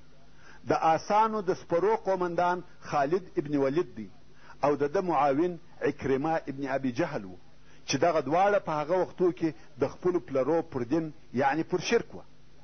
د مکې مکرمې دغه لوی او مسلح لښکر پس له دغه ټولو تیاریو څخه د مدینې منورې پر طرف حرکت وکړي. پخواني انتقام او کامل غضب د دغه لښکر په زړو کې د بغض او عناد اورونه بل کړي وه. د دوی د حسد ډک او زخمي زړو ته تر هغو شفا نسي راتللی تر څو چې رسول الله صلی الله علیه و وسلم او ټول مسلمانان ونه وژني او د اسلام دین نیز او نابود نه کړي. عباس ابن عبدالمطلب رضی الله تعالی عنه د رسول الله صلی الله علیه و وسلم اکا چې په مکه مکرمه کې دی د قریشو دغه حرکتونه او عسکري آمادګۍ تر نظر لاندې نیولي دي. کم وخت چې دې لښکر حرکت وکړي عباس رضی الله تعالی عنه په ډېر تلوار سره یو لیک و رسول الله صلی الله علیه و وسلم ته ولېږئ چې په هغه لیک یې د لښکر ټول حالات په تفصیل سره لیکلي وه. د عباس رضی الله تعالی عنه قاصد هم د دغه لیک په رسولو کې ډېره چابکي او چالاکي وکړه، تر داسې اندازې چې د مکې مکرمې او مدینې منورې تر مابین 500 کیلومتره لار په 3 ورځو طی کړه او لیک یې و رسول الله صلی الله علیه و وسلم ته چې په دغه وخت کې په مسجد قبا کې و ورکړي. لیک ابی ابن کعب رضی الله تعالی عنه و رسول الله صلی الله علیه و وسلم ته ووایه. رسول الله صلی الله علیه و وسلم د حال په پټولو سره امر کوي او په خپله رسول الله صلی الله علیه و وسلم ډېر ژر و مدینې منورې ته ولاړی. هلته یې د مهاجرینو او انصارو مشران سره راټول کړه، مشوره ورسره کوي چې موږ باید څه وکړو. ټوله مدینه منوره د تیارسۍ په حالت کې ده. مسلمانان حتی د لمانځه په وخت کې هم اسلحه د ځانه څخه نه لرې کوي. د انصارو یوه ډله چې سعد ابن معاذ، اسید ابن حضیر او سعد ابن عباده رضی الله تعالی عنهم اجمعین هم پکښې وه، مسلح د رسول الله صلی الله علیه و وسلم د ساتنې دپاره ودرېده. شپه به د رسول الله صلی الله علیه و وسلم د کور و مخ ته د اسلحې سره تېرول.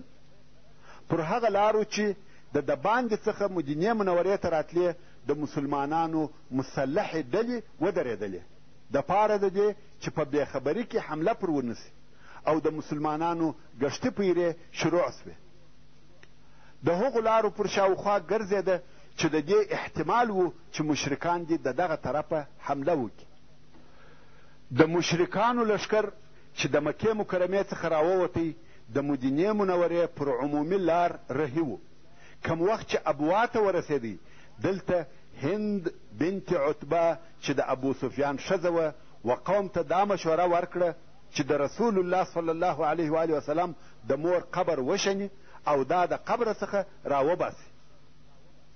خو د لښکر مشرانو دا مشوره رد کړه او د دې کار د عواقبو څخه وبېرېده.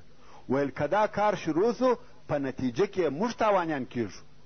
لښکر بیا هم د مدینې منورې پر لار رهي دی څو و مدینې منورې ته نږدې سو. دلته د لارې وراسته طرف ته واوښته تر څو چې د احد و غره ته نږدې یې په یوه ځای کې واړول چې عینین ورته ویل کیږي. د کفارو لښکر پر دغه ځای د جمعې په ورځ چې د هجرت د 3 کال د شوال د میاشتې 6مه ورځ وه واړول. د مدینې منورې استخباراتو د مشرکانو د لښکر خبرونه او حالات پرله پسې و رسول الله صلی الله علیه و وسلم ته راوړل تر څو چې دغه آخري خبر چې د کفارو د لښکر د اړولو حالات وه هم و رسول الله صلی الله علیه و وسلم ته ورسېده. دلته نو رسول الله صلی الله علیه و وسلم یو مشورتي عسکري مجلس جوړ کړي چې په هغه کې د موقف د اختیارولو دپاره رأی او نظریې بیان سوې. خو رسول الله صلی الله علیه و وسلم دغه مجلس په هغه خوب خبر کوي چې ده علیه الصلاة وسلام لیدلی و. رسول الله صلی الله علیه و وسلم وفرمایل ما خوب ولیدی او خیر مې ولیدی ومې لیده چې یوه غوا حلالیږي او زما د تورې په څنډه کې مې یو مات ځای ولیدی لکه هغه غاښ چې وتلی وي او ومې لیده چې ما خپل لاس په یوه قوي زغره نه ایستی. اصحاب کرام وویل یا رسول الله د دغه خوب ترجمه دې څنګه وکړه؟ رسول الله صلی الله علیه و وسلم وفرمایل د غوا حلالېدل زما په اصحابو کې مرګ او وژنه ده. دا چې زما د تورې غاښ وتلی دی زما د اهل بیت څخه یو نفر وژل کیږي او زغره مدینه منوره ده. نو زما رایه او فکر دا دی چې د مدینې منورې څخه به نه وځو. که مشرکان پر دغه خپل ځای پاته وي په ډېر بد ځای کې دي او که مدینې منورې ته را داخل سوه مسلمانان به د مدینې د کوڅو په خلو کې جنګ ورسره کوي او ښځې به د کورو د بامو څخه جنګ ورسره کوي. دا زما رایه ده. عبدالله ابن ابی ابن سلول رئیس المنافقین چې و دې مجلس ته د خزرج د قبیلې د یوه زعیم په صفت سره راغلی و، هغه د رسول الله صلی الله علیه و وسلم د دغه رایې سره موافق سو. خو دا معلومه خبره ده چې د ده موافقت په دې سبب نه و چې دغه رایه د عسکري نظره صحیح رایه ده، بلکې د ده اصلي مقصد دا و چې بې له دې څخه چې څوک د ده په منافقت پوه سي دی د جنګ څخه خلاص سي. نو د الله جل جلاله دا اراده وه چې دی او د ده ملګري د اول وار دپاره د مسلمانانو په حضور کې رسوا او شرمنده کړي او د دوی څخه هغه پرده ایسته کړي چې دوی په هغه سره خپل کفر او نفاق پټاوه او مسلمانان د ډېرې سختۍ په حالت کې هغه افعی ماران وپېژني یا هغه ښاماران وپېژني چې د دوی په لستوڼو او کالو کې ګرځېده. د رسول الله صلی الله علیه و وسلم د رایې تر اورېدلو وروسته اصحاب کرامو د خپلو رایو په وړاندې کولو شروع وکړه. په اصحاب کرامو کې چې اسلامي احساسات پارېدلي وه او ځینې خو یې هغه کسان وه چې د بدر په ورځ د رسول الله صلی الله علیه و وسلم سره نه وه وتلي، هغو و رسول الله صلی الله علیه و وسلم ته د وتلو مشوره ورکړه او د وتلو دپاره یې و رسول الله صلی الله علیه و وسلم ته زارۍ هم کولې. حتی یوه وویل یا رسول الله موږ د دغې ورځې تمنا درلوده او د الله عز وجل څخه مو په خواستو غوښته او الله جل جلاله دغه ورځ موږ ته راوسته، موږ زموږ و دشمنانو ته ور وباسه چې دوی ونه وایي چې موږ د دوی څخه وبېرېدو. د دغه خلقو په جمله کې انس ابن نضر رضی الله تعالی عنه ولاړ سو. دغه انس و بدر ته نه و حاضر سوی ځکه د ده دا خیال نه و چې جنګ پیښیږي، بلکې د ده ګمان د قافلې و. مګر کم وخت چې هلته جنګ پیښ سو او هغه پای ته ورسېدی او دی نه و پکښې حاضر نو ډېر خفه او غمجن سو او هغه وخت یې د رسول الله صلی الله علیه و وسلم په حضور یوه خبره وکړه، ویل دا اول جنگ و چې رسول الله صلی الله علیه و وسلم پکښې حاضر و او زه نه سوم ورته حاضر. په والله که پس له نن ورځې څخه د رسول الله صلی الله علیه و وسلم د قریشو سره جنگ و، هغه کار چې زه کوم الله جل جلاله بې وویني. دا نه چې تاسې بې ووینئ، بلکې ویل هغه کار چې زه کوم الله جل جلاله بې وویني. اوس چې قریش راغله او د احد سره یې واړول، د ده احساس او حماس و جنگ ته ایشي او غواړي چې هغه خپله وعده پر ځای کړي. ویل یا رسول الله و کفارو ته وروځو. د دغه متحمسینو په مقدمه کې حمزه ابن عبدالمطلب رضی الله تعالی عنه د رسول الله صلی الله علیه و وسلم اکاو، هغه چې د توري جوهر او هنر یې په بدر کې ښکاره سو. هغه و رسول الله صلی الله علیه و وسلم ته وویل قسم مې دې په هغه ذات وي چې پر تا یې کتاب نازل کړی دی چې تر هغو به خواړه ونه خورم تر څو تر مدینې د باندې په خپله توره د دوی سرونه ونه وهم. د ډېرو صحابه کرامو رایه دا وه چې باید ور ووځو، ځکه که موږ په مدینه کې کښېنستو کفار به وایي چې مسلمانان وبېرېده. نو رسول الله صلی الله علیه و وسلم د رایو د اغلبیت په مقابل کې خپله رایه او نظر پرېښاوه او پر دې فیصله وسوه چې د مدینې منورې څخه وروځو او په ښکاره میدان کې ورسره جنګیږو. د رسول الله صلی الله علیه و وسلم په امامت د جمعې لمونځ ادا سو. رسول الله صلی الله علیه و وسلم و خلقو ته نصیحت وکړي، په جد او جهد سره یې امر کړه او ویې فرمایل که مو صبر وکئ کامیابي ستاسې ده. او خلق یې امر کړه چې د دشمن د مقابلې دپاره تیار او آماده سي. خلق په دې امر سره ډېر خوشحاله سوه. بیا د رسول الله صلی الله علیه و وسلم په امامت د مازدیګر لمونځ ادا سو. په دغه وخت کې مسلمانان سره راټول سوي دي. رسول الله صلی الله علیه و وسلم د خپلو دوو ملګرو ابوبکر او عمر رضی الله تعالی عنهما په ملګرتیا کور ته ننوتی. خپله اسلحه یې راواخیسته، دوې زغرې یې واغوستې، یعنې یوه پر بله سربیره، چې د دې څخه دا معلومیږي چې جنگ به ډېر شدید او خطرناک وي.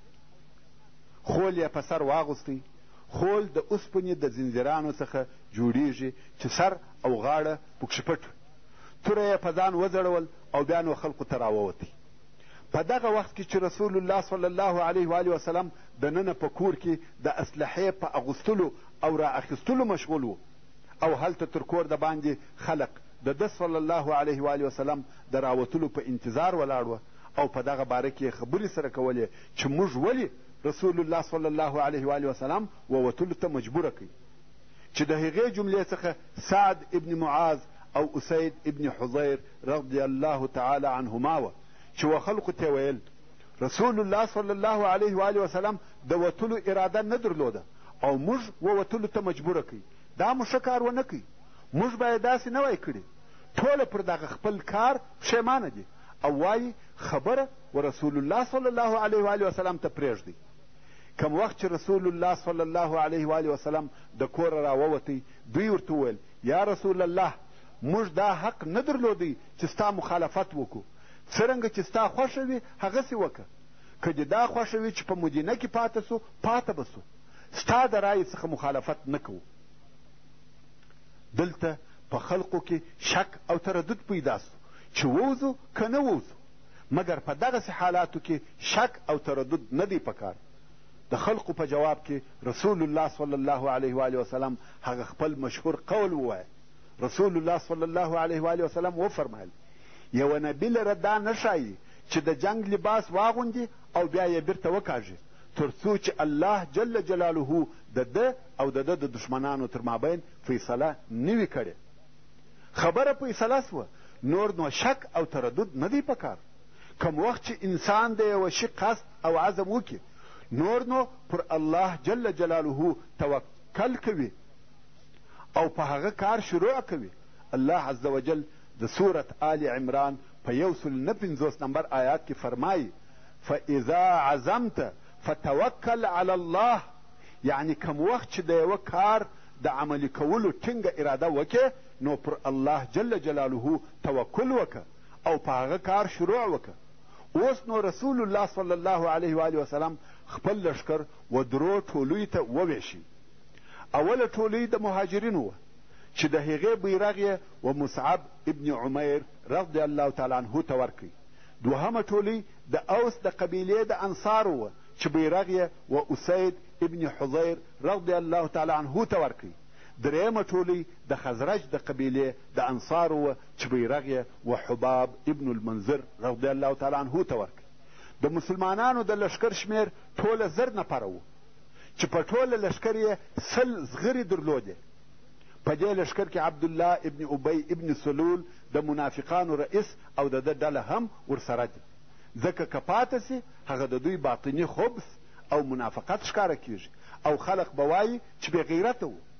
اوس د لښکر سره ملګری دی مګر نه جنگ مقصد دی او نه د جنگ دپاره وځي بلکې نور د نفاق مقصدونه لري چې لږ وروسته به در معلوم سي. رسول الله صلی الله علیه و آله وسلم د دغه 1000 نفري لښکره سره د احد و طرف ته رهي سو او په مدینه منوره کې د پاته خلقو د لمنځو د امامت دپاره عبدالله ابن مکتوم رضی الله تعالی عنه پرېښاوه. کم وخت چې لښکر تر ثنیة الوداع تیر سو یوه ټولۍ یې ولیده چې د لښکر څخه جلا وه او په اسلحه ښه مجهزه وه. پوښتنه یې وکړه چې دا څوک دي؟ ورته وویل سوه چې دا یهود او د خزرج حلفا دي، غواړي چې د مشرکانو پر ضد په جنگ کې حصه واخلي. رسول الله صلی الله علیه و آله وسلم وفرمایل ایا مسلمانان سوي دي؟ ویل یا. رسول الله صلی الله علیه و آله وسلم دا نکړه قبوله چې د اهل الکفر څخه دي پر اهل الشرک کومک وغواړي. نو د یهودو ټولۍ بیرته وګرځېده. کم وخت چې د مسلمانانو لښکر و هغه ځای ته ورسېدی چې شیخان ورته ویل کیږي. رسول الله صلی الله علیه و آله وسلم غواړي چې لښکر تر نظر وباسي. په لښکر کې ګوري چې هلته یې د لږ عمر یو څو هلکان ولیده.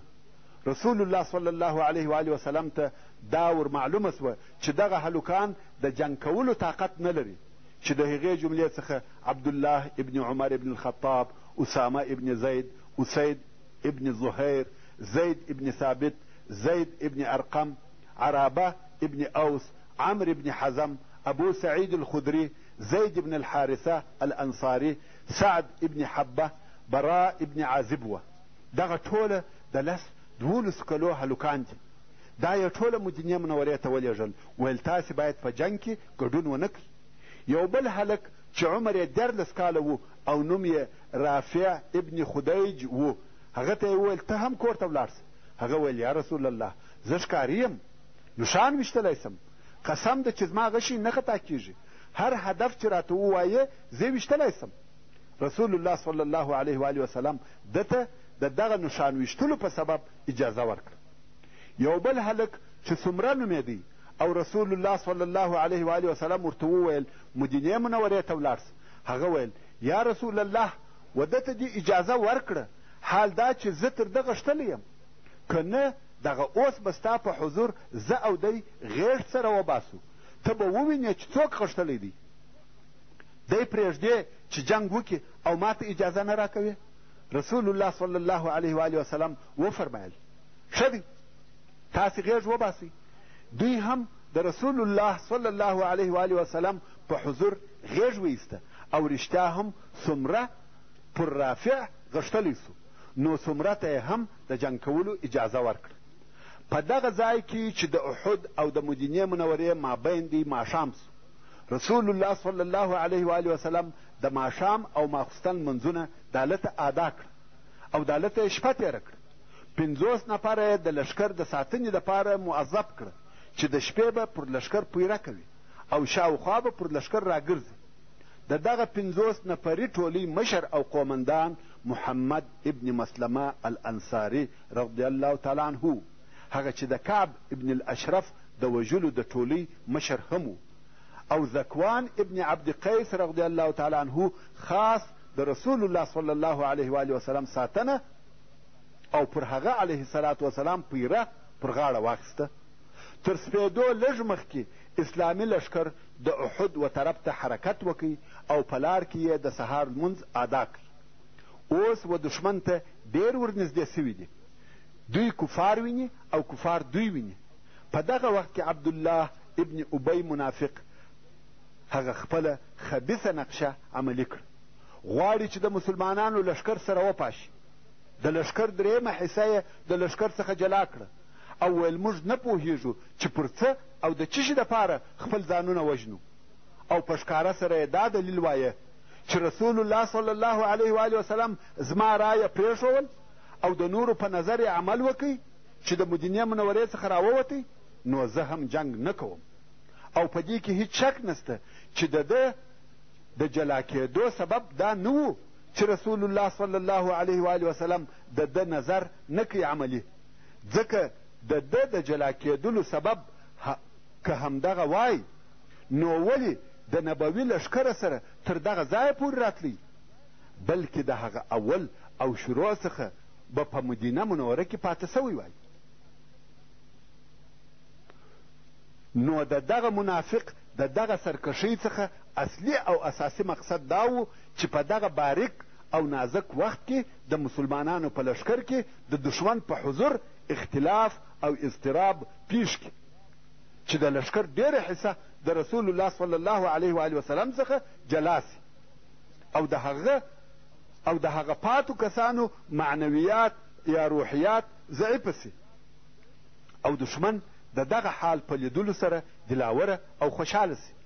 نو به دغه کار د رسول الله صلی الله علیه و وسلم او د ده د مخلصو اصحابو دپاره یو ختم کوونکی عمل وي، او د دوی تر ختمېدو وروسته به بیرته وده او د ده د ملګرو دپاره د ریاست موقع برابره سي. نو خود منافق عبدالله او د ده ملګري 300 نفره د مدینې منورې پر طرف رهي سوه او مسلمانانو ته وایي زه خو ځم او تاسې هم پسې راځئ. قریبه وه چې دغه منافق د خپلو ځینو مقصدو په حاصلولو کې تر یو اندازې کامیابه سي، ځکه هلته 2 نورې ډلې چې یوه یې بني حارثه د اوس د قبیلې څخه وه او بله یې بني سلمه چې د خزرج د قبیلې څخه وه، دا هم د منافقانو د خبرو تر تاثیر لاندې راغله او پسې رهي سوه. سره د دې چې دغه دوې ډلې صادقه مسلمانان دي بیا هم رهیس وې، خو الله عز وجل د دوی د زړو څخه هغه اضطراب او تشویش ایسته کوي، بیرته ثابته او قائمه پاته سوې. 300 نفر منافقان ولاړه او د رسول الله صلی الله علیه و وسلم سره فقط 700 نفره مسلمانان پاته سوه. الله عز وجل په سورت آل عمران کې د 121 نمبر آیات څخه او په نورو وروستنیو آیاتو کې دغه د احد د غزا حالات بیانوي، خو څوک د دغه آیاتو په ترجمه تر هغو نسي پوهېدلی چې د احد د غزا معلومات ورته نه وي. الله عز وجل فرمایي: وَإِذْ غَدَوْتَ مِنْ أَهْلِكَ تُبَوِّئُ الْمُؤْمِنِينَ لِلْقِتَالِ وَاللَّهُ سَمِيعٌ عَلِيمٌ. یعنی ای محمد صلی الله علیه و آله وسلم، کم وخت چې ته د ورځې په شروع کې د خپله کوره راووتې او د مؤمنانو دپاره دې په احد کې د جنگ ځایونه تیارول، او الله جل جلاله ښه اورېدونکی او پر ټولو حالاتو ښه عالم دی. ورونو، د آل عمران په صورت کې دا هغه اول آیات دی چې د احد غزا بیانوي، او الله عز وجل پسې فرمایي: اذ همت طائفتان ان تفشلا والله وليهما وعلى الله فليتوكل المؤمنون. یعنی کم وخت چې ستاسې څخه دوو ډلو د دې قصد وکړي چې بې زړه سي او د جنګ څخه وبېرېږي، حال دا چې الله د دوی دوست او کومک کوونکی دی، او مؤمنان دي یوازې پر الله جل جلاله توکل کوي.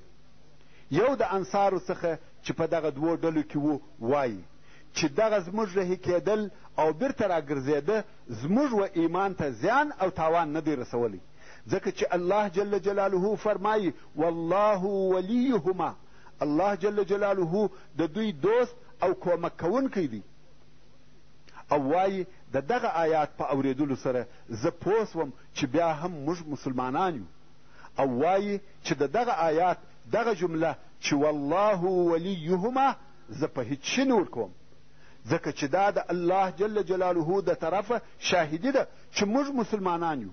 هو موږ ضعیفه یو او رهیس وو، مګر د الله جل جلاله شاهدي لوی او د قدر وړ شی دی. کم وخت چې منافقان رهیس وه، عبدالله ابن حرام چې د جابر ابن عبدالله پلار دی په منافقانو پسې سو او کوشش کوي چې دغه منافقان په دغه باریک وخت کې خپلې واجب وظیفې ته متوجه کړي او راویې ګرځوي. ورته وایي داسې مه کوئ، راسئ فی سبیل الله جنګ وکئ، یا اقلا د خپلو ځانو څخه دفاع وکئ. منافقانو ویل: که موږ په دې پوه سو چې خامخا جنګ پیښیږي نو موږ نه تلو، ستاسې په ملګرتیا مو جنګ کاوه. عبدالله ابن حرام ځینې راوګرځېدی او د ځانه سره یې ویل: د الله دشمنانو الله مو ورک که، الله عز وجل به خپل نبي ستاسې څخه مستغني کړي، یعنې تاسې ته بې حاجت نسي پاته. د دغو منافقینو په باره کې د سورت آل عمران 168 نمبر آیات نازل سو چې رب عز وجل فرمایي: وليعلم الذين نافقوا وقيل لهم تعالوا قاتلوا في سبيل الله او ادفعوا. یعنی د دې دپاره چې الله عز وجل هغه کسان ښکاره او معلوم کړي چې نفاق یې کړی و یا منافقان سوي وه، او دغه تلونکو منافقانو ته وویل سوه چې احد ته راځئ د الله عز وجل په لار کې د کفارو سره جنګ وکئ، یا لږ تر لږه د دښمن څخه د خپلو ځانو، خپلو مالو او خپلو کورو دفاع وکئ. محترمو ورونو، څرنګه چې فتنه پای ته ورسېده نو زموږ ستاسې پاته قصه به په راتلونکې 18مه پته کې واورو ان شاء الله تعالی. وما توفیقي الا بالله وهو السميع العليم. وصلى الله تعالى على خير خلقه محمد وآله وأصحابه وأهل بيته أجمعين. والسلام عليكم ورحمة الله وبركاته. سبحان ربك رب العزة عما يصفون